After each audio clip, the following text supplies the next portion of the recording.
Hi, good morning. Good morning. Good morning. And my name's Linda Wobbe. I'm one of the librarians. I know many of you around the room, but not absolutely everybody. And this is Gemma Pavon. And Gemma is the electronic reserves manager in the library.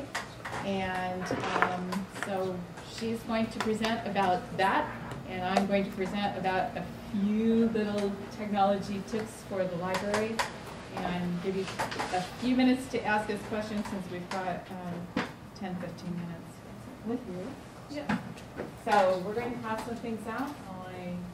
Are you going to show anything on the screen or just me? Yeah.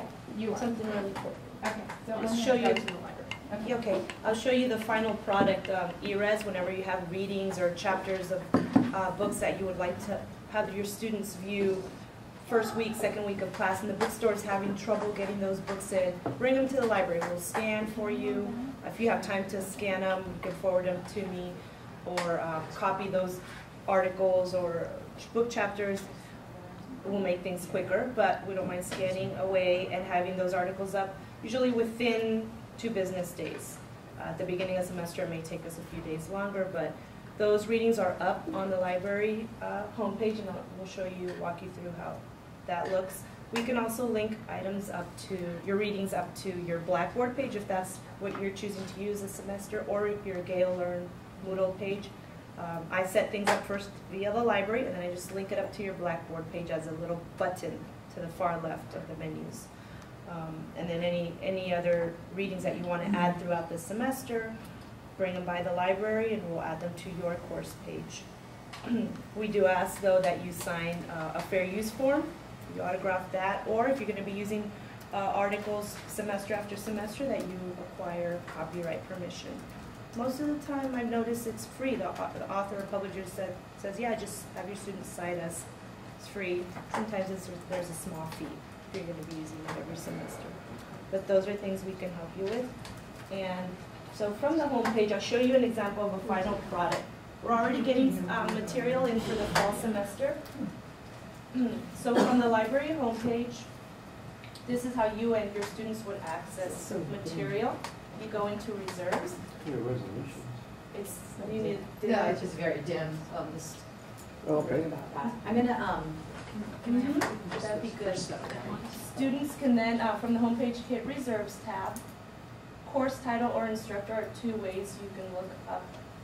They can look up the readings. We'll try Bullman since I recently completed that. He's getting his stuff in for the fall semester. Click on whatever. I'll go back.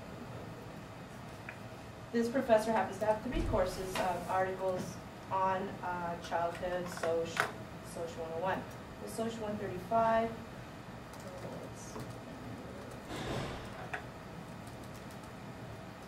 You get to the page that says the course information, instructor. Make sure students are seeing what you want them to see. Sometimes Soc will come up for the different. If you have 3 or plus classes, all will say Soc. So this just gives a little more information. And I made a note fall semester. Then you go to connect to electronic reserve items. You click on that part. It asks you for to read a little paragraph on copyright and then a password, which every class has their own password. And this yes, has been a little bit of a question. Is it always the Soc 135 in this instance? for the one I just went into, Soc, what, the password? Is it You're always right, I wanted to keep that a secret. The password will always be right up here, this area. So SOC 135, LDSH 135, whatever, EDUC, education, so whatever the acronym or abbreviation is, then that'll be, and I'll forward, and I will always email you if things change up or if maybe 2 passwords, 2 LDSH 101s or 100s, then I'll have to switch up the password, and I will let you know. I'm going to hit enter to let you see what it does. It won't let me access any of the readings yet. When I hit enter, it says to continue, please read the copyright and click accept. So it will never hit enter again. It won't let me move on. So I'll have to click accept. And that'll come up all the time. And then voila, all the readings are. This instructor found a lot of the articles via databases that St. Mary's subscribes to, and so those will look like a little world. Those are web linked. These are PDFs that he forwarded to us, and we were able to scan them and get them up posted. And I will put whatever title you have on your syllabus, I'll match that up with when the students need to read it. They'll match it up with the syllabus authors here. So we'll just open this up real quick so you can see. Most of the bib info shows up. So the students can then cite in their papers. And then you click here, and then you open up the file. It asks you a few things, and we won't go into that, but usually we match it up. So that's one way. Of course, if I link it up to your Blackboard or Moodle, it'll come up. We won't have to go through these little individual steps because everything will just link up right to your Moodle page. One way you can, I was telling you guys, forward stuff to the library. From the home page, you would go to Services for Faculty and Staff. Click on that. And this is a menu of items that comes up. We're under Reserves, Electronic Reserves. Traditional reserves, if you want to put your textbook on reserve for that semester, there's information on how to do that. Otherwise, you can scroll down and it says Electronic Reserve Requests. This comes to me via an email, and you fill out your course information, your contact information, and the items would go right here. And you can put as much information as you can, and you submit the request, and it comes to me within minutes, and I can process it. If it's a web link, I can get the course started right away. If it's something I'm waiting for you to attach and forward to me, at least I have the request and it's a pending project that I can get started on. Yes. The only way in which I've used e-reserves is scan for a chapter in a book, that kind of thing. So I sort of have this belief that if we have it in our electronic databases, that students should go into the electronic databases and manipulate by themselves and get.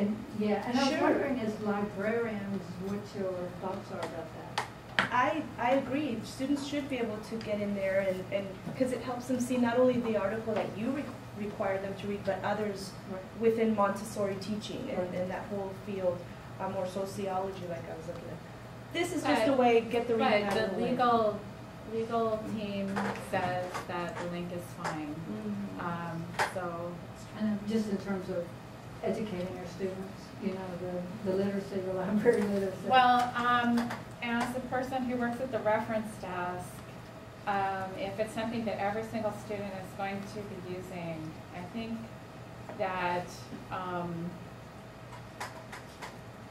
they will need instruction on how to use the database, and it might be a separate question. And sometimes that's a roadblock to them getting the necessary. It's probably the difference, because we have many orientations and we're dealing with doctoral students. Oh yeah, education is so different. I expect them. I'll pass this on for you while you get started. Okay, all right. If you want my card. Okay, so, all right. Linda Wobbe, and you'll have my handout in just a second. I'm the person who manages the collection development department, and my subject specialties are in the sciences. And so my staff purchase all of the books, electronic resources, and periodicals. I'm going to talk about a few of the things that the library has in terms of technology. And of course, there's tons more, because the library is a real technology hub. We have 50,000 e-books, we have 50,000 e-journals, and we have 175 databases. So expertise in using the 175 databases is not universal, and we are, of course, happy to come to your classes and provide instruction for the subject-specific databases that you might want to feature, that your students need for their assignments. One of the ways that we can help you feature those is, of course, using Moodle. And if you see we're at the MySMC page, or my.St. and the library is one of the icons. So that's one of the ways to get to the library, which is nice. And if you wanted to, let me see, I hope it's still me logged in. I'll see my classes. It Yes. is you. It is me. And here's an example of a class that I'm working on, and one of the ways that we could feature the library's resources for your class in a convenient way for the students. And the databases that go with health and medicine, the reference sources, whatever it might be. So if you'd like us to do that, just contact your subject specialist librarian. It's on the back of the yellow handout that you've got. And I'm happy to email this handout to you if you like to click on their link and find out a little information about them. And you probably know your subject specialist, but if you don't, those are the names. And here's an example of the databases for health and medicine.